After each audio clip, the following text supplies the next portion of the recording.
In a small, windswept town tucked between the hills and the sea, where secrets floated heavier than the salt in the air, a young woman named Elira lived a life so plain it bordered on invisible. She was a clerk at Marlin Co. Shipping, a modest logistics firm with a peeling sign and an office that still smelled faintly of storm-drenched wood. Elira arrived early, left late, and spent her lunch hours alone on the pier, scribbling in a leather-bound notebook she never let anyone read.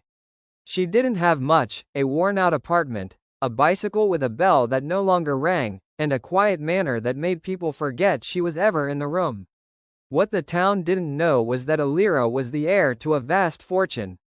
A fortune left behind by a man they all remembered, Dominic Marlin, the founder of the shipping company, and a name spoken more in hushed reverence than fondness.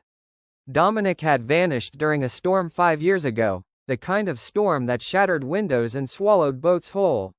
Some said he drowned, others whispered he'd faked his death to escape debts or enemies or ghosts. But one thing everyone agreed on: he was gone, and no heir had come forward. So the company had continued, managed by trustees, quietly bleeding out under the weight of time and neglect. Elira's mother, Elira Marlin, was not the kind of woman people expected to marry a shipping tycoon like Dominic Marlin. Where he was all steel and strategy, Elira was poetry and paint-stained fingers. She'd been a painter, known for capturing the sea in haunting shades of gray-blue that looked like they could weep. They met in a gallery, not a boardroom. She wasn't from wealth, she wasn't from power, but she had something else: calm. To everyone's surprise, Dominic fell for her. Hard. Against his board's wishes, against his family's protests, he married her and moved her into the coastal estate perched above Marlin Bay. There, she gave birth to their only child, Elira. But fate, cruel and cinematic, never gives too much peace. When Elira was just 10 months old, a sudden hurricane, named Celestine, struck with a vengeance. That night, Elira had taken Elira and a small crew out on Dominic's private sailboat for what was supposed to be a gentle sunset trip while he handled an emergency at the docks. The storm wasn't expected. It came early, unforecasted and unforgiving.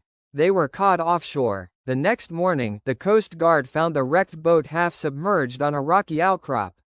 Elira, by some miracle, had survived. Her mother had strapped her tightly into a sealed lifeboat compartment. But Elira was gone, her body never recovered, only her wedding ring found clutched in the baby's blanket. Dominic was never the same again. They said he stood on the cliffs above the bay every day for a year. He wouldn't speak to anyone, wouldn't eat, wouldn't sleep. He turned cold, like marble, haunted not only by the loss of his wife but by the impossible burden of raising a daughter who had survived what her mother hadn't.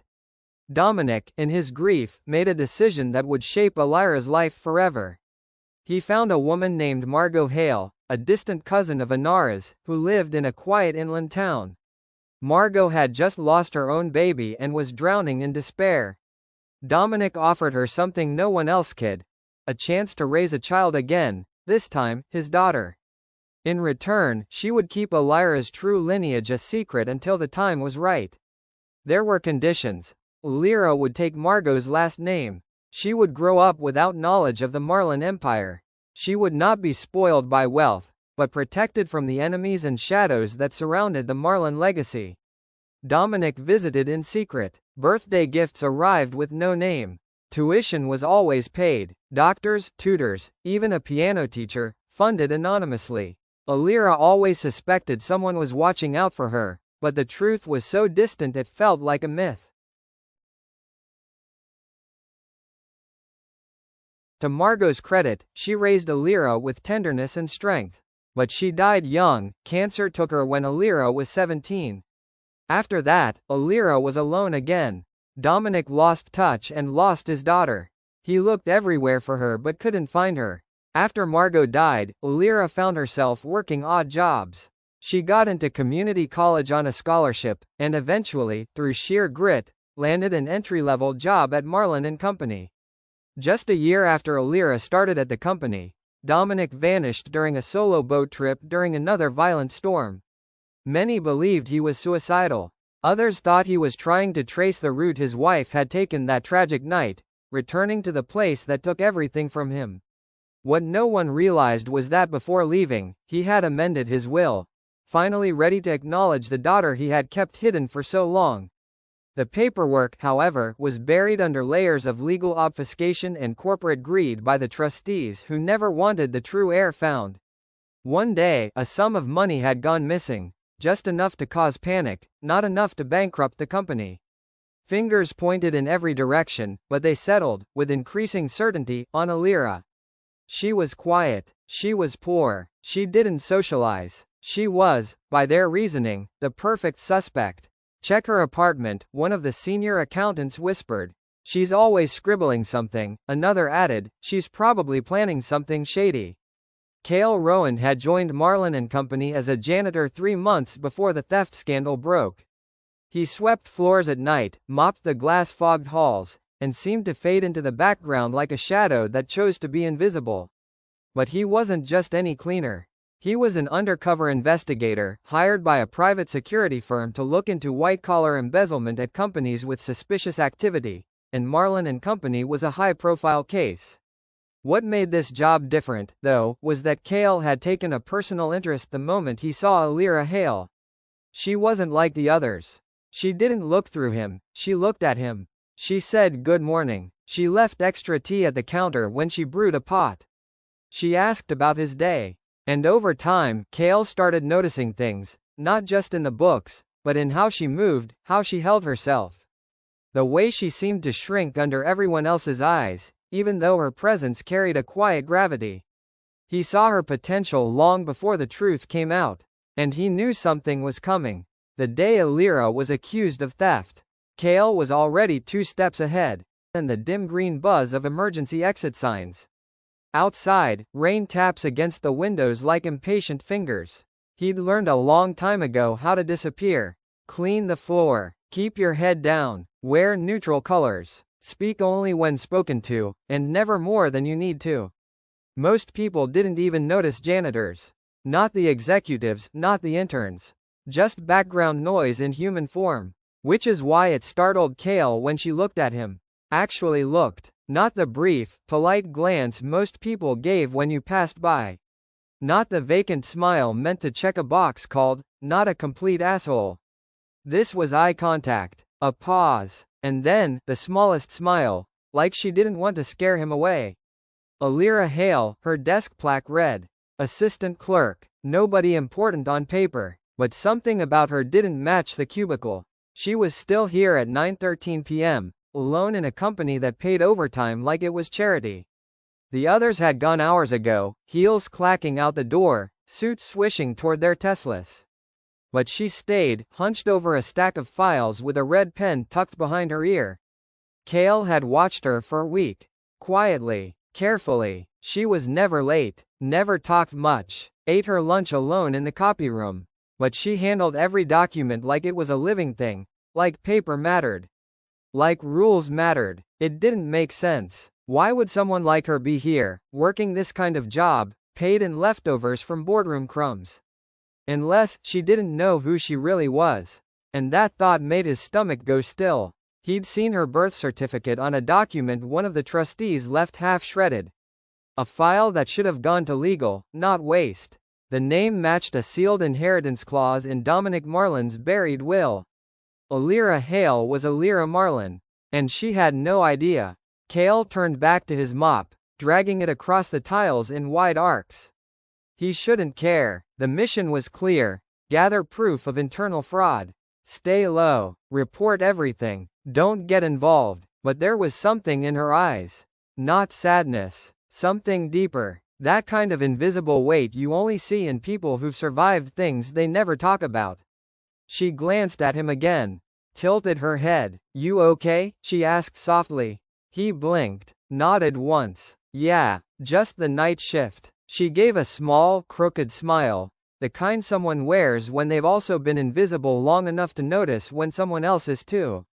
He hesitated, then offered, You? I've had better Mondays, she said, rubbing her eyes with ink-stained fingers. But, it'll pass. She doesn't know they're going to pin it on her, Cale thought. She's the easiest target, the quiet one, the one nobody will defend. That's when he made the decision. Quiet, final. He would watch her back. Even if it meant blowing his cover. Even if it meant getting burned again. Because Elira wasn't just innocent, she was good. The kind of good the world tried to bury.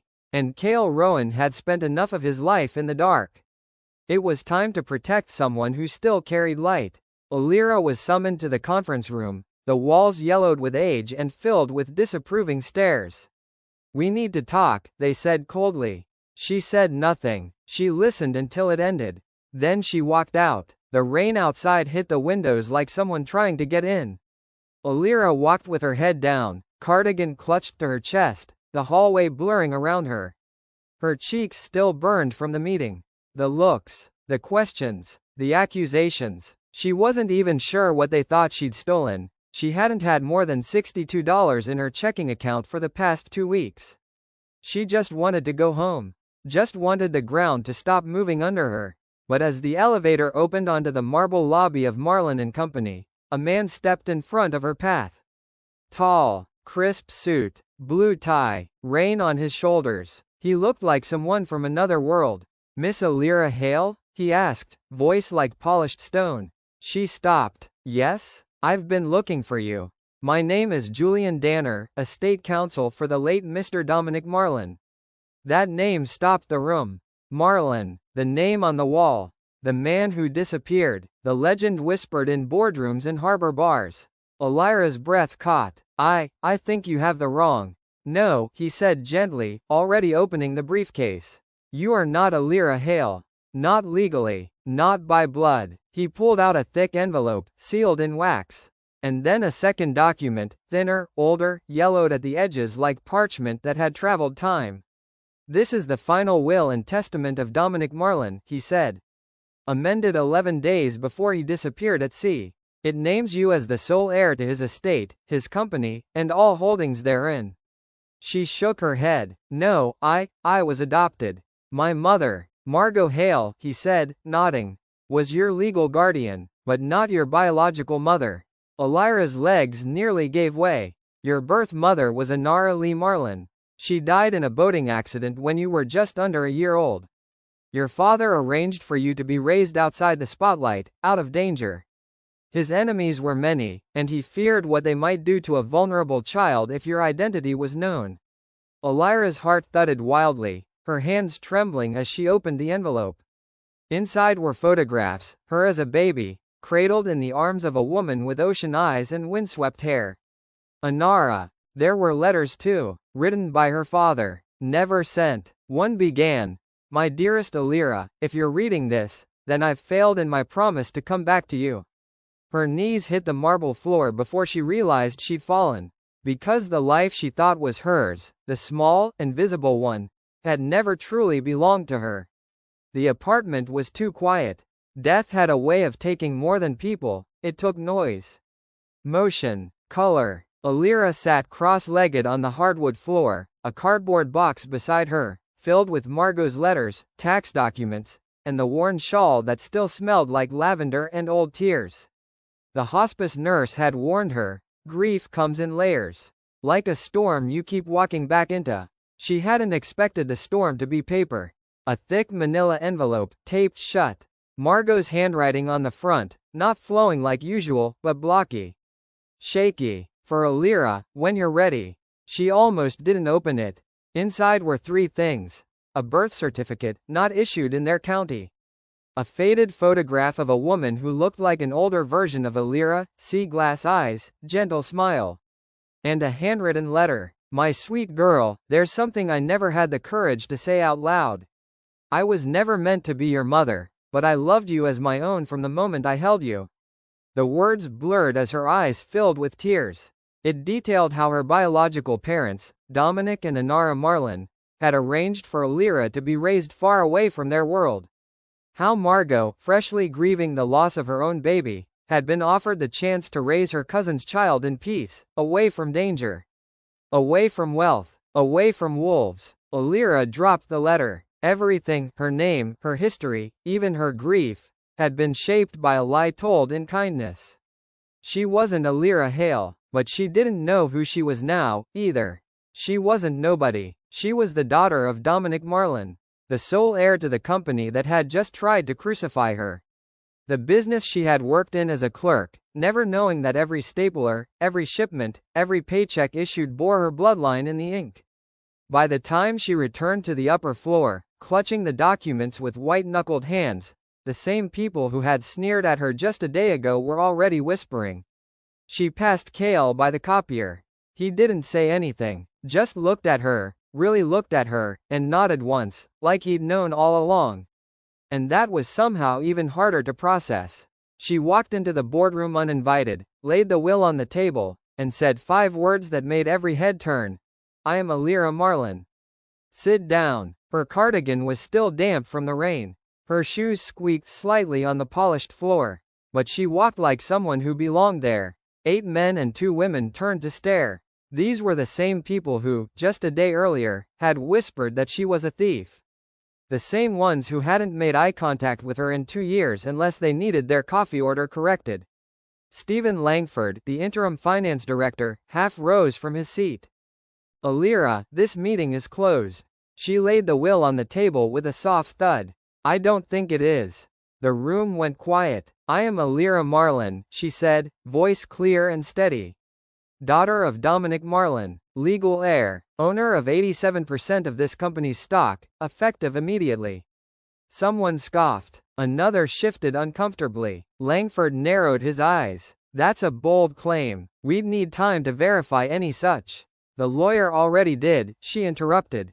You'll be getting the paperwork this afternoon. I'd suggest you start brushing up on employment law. Langford stood, jaw tightening. You think you can walk in here, wave a name, and scare us into submission? She looked him dead in the eye. I don't need to scare you, she said. But I do need you to sit down. Her tone wasn't loud. It didn't need to be. It carried the weight of bloodlines, buried truths, and the authority of someone who had nothing left to lose. And to their surprise, maybe even to her own, he did. One by one, the others followed, silence stretching like a held breath. She picked up the will and walked to the head of the table, her father's seat, and sat. I'm not here to burn the company down, she said. But I am going to clean house. Starting with the people who protected thieves and let this business rot while pretending to serve it. She looked directly at Langford. I already know about the missing money. And so does someone else. Outside the room, Cale stood quietly by the glass wall, arms crossed, watching everything. No longer a cleaner. The look he gave her said one thing. You did it. And for the first time in her life, Elira believed it too. Silence fell like a dropped anchor. There were whispers, summarizing Elira's story. As it turned out, Elira had been adopted as a baby after her mother's tragic death. Her father, Dominic, had paid the family who raised her in secret, unsure of how to raise a child while managing an empire that had become increasingly dangerous. But he'd never stopped watching from a distance. When he disappeared during the storm, he left everything to her. The trustees had known she existed. They had buried the paperwork, hoping the heir would never be found so they could bleed the business dry. Now, standing in the very company she technically owned, Elira learned that the people who had pointed fingers at her, called her a thief, mocked her silence, had been feeding from the trough that belonged to her all along. She didn't speak in anger. She didn't fire them. Instead, she gave them a choice. You can stay, she said calmly, and build something honest with me. Or you can walk away now, and never speak of this again. Some stayed, some left, but no one ever looked at Elira the same way again. After the revelation that Elira was Dominic Marlin's daughter and rightful heir, the office was in chaos. People avoided her, others tried to cozy up. But Cale? He kept mopping, until she cornered him in the stairwell one evening, holding a stack of old invoices in her hands. You knew, she said softly. Didn't you? Cale looked up. No pretense. No fake surprise. Just honesty in storm gray eyes. I did, but you weren't ready to hear it. And I couldn't protect you without exposing the whole thing too soon. She looked at him differently then. For the first time, as someone not just familiar, but safe. Her hand tightened around the folder. Why me? Why care? Kale hesitated, then said, because before you were her, you were just Elira, and I liked her. The one who shared tea and asked about my day. The one who didn't need a legacy to be worth something. Something shifted in her chest. That night, she didn't walk home alone. Elira expected resistance, but not sabotage. It started small. Emails, lost. Schedules, miscommunicated. Then came whispers among the staff. Rumors about her being unstable, unqualified, unprepared. She found her parking spot reassigned, her login credentials mysteriously revoked. It wasn't just petty, it was calculated, and she knew exactly who was behind it. Stephen Langford. He'd been with the company since her father's early years, ambitious, sharp, and always hungry for more. He'd built quiet alliances within the board, spreading favors like seeds in fertile soil. Now those seeds were sprouting. That morning, she arrived to find the door to her new office locked. Inside, someone had cleared her desk. No nameplate, no computer, nothing but a note taped to the glass. Provisional status pending board vote. Kindly vacate. She stood in silence, rain dripping off her coat, anger like fire licking at her throat. Cowards, Kale muttered behind her. He'd taken to shadowing her now, not because she asked, but because he wanted to. They're trying to provoke you. Make you react so they can paint you as emotional. Unfit. She turned to him, jaw clenched. They want war? Kale's lips twitched. They're forgetting you already survived one. Later that day, she called an emergency meeting and walked in with Kale at her side, this time not as a cleaner but as her newly appointed head of internal security. A title that made more than one director squirm. Let's talk theft, she said flatly, dropping a folder onto the table. Not rumors. Not fiction. Facts. The folder contained Kale's evidence. Wire transfers, falsified expense reports, time-stamped server access logs. All tracing back to Langford and two others. The room cracked open like thunder. You buried the will, she said, eyes locked on Langford. You knowingly concealed my identity. You used that cover to continue siphoning money while framing me as your scapegoat. Langford stood, his smile brittle. You think anyone's going to believe this? You've been CEO for 2 days. I've been here 20 years. Kale stepped forward and dropped a thumb drive on the table. I've also got audio recordings, he said, of your meeting last night with 2 suppliers where you promised them exclusive contracts in exchange for personal kickbacks. Langford paled. That afternoon, the board voted 7-3 in favor of removal and legal proceedings. By sunset, Langford was gone. The wolves had bared their teeth, but Elira had come armed with truth. After the dust settled and Langford was arrested, thanks to Kale's quiet but detailed investigation, Elira reaffirmed her role as CEO with a surprising decision. She didn't fire Kale. Instead, she hired him, officially, as her head of internal security, giving him a tailored suit and an office with a window overlooking the harbor. But he still wore his old boots. They began meeting in quiet moments, sharing meals in the break room, long walks by the dock, and eventually, a Sunday ritual of visiting the cliff where her mother had once painted the sea. Their bond wasn't born of grand gestures or dramatic confessions. It was slow, earned, built in moments of silence, side by side, like 2 people who'd been through storms but still chose to anchor themselves to each other. And even when the town began calling her the billionaire ghost heir, Elira smiled. Because Kale never treated her like a legend. Just a woman. Just Elira. 2 days after Langford's removal, Elira returned to the coast where her mother was lost, carrying the photograph she found in the adoption letter. It's low tide. Quiet. Gray clouds stretched across the sky. The wind whispered over the cliffs like it remembered her. Elira stood at the edge, the sea foaming far below, waves curling and uncurling like fingers too tired to hold on. She'd brought no entourage, no Kale, no lawyers, just herself, and the memory of a woman she never got to know. Anara Lee Marlin. There was no grave, no headstone, just a memorial plaque fastened to a boulder at the cliff's edge, half covered in lichen and salt. In memory of Anara Marlin. The sea took her. Love kept her. Elira crouched and ran her fingers across the words. She felt everything all at once. Anger at the secrets. sorrow for the years lost, awe at the legacy she had never understood until now.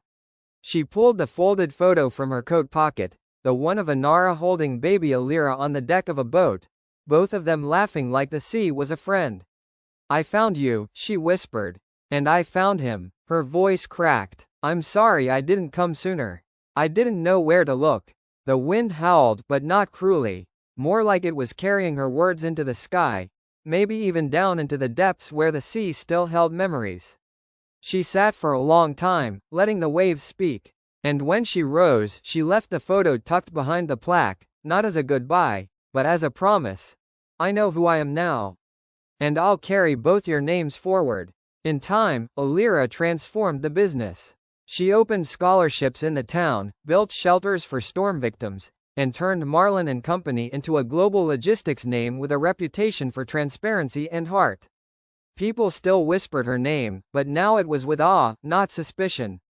And sometimes when the wind howled and the waves crashed hard against the shore, people said they saw the shadow of a tall man on the pier, watching over her. Her father, perhaps, or just the storm, returning what it had once taken. If you enjoyed this story, please like and subscribe to my channel for more stories. Thank you for watching.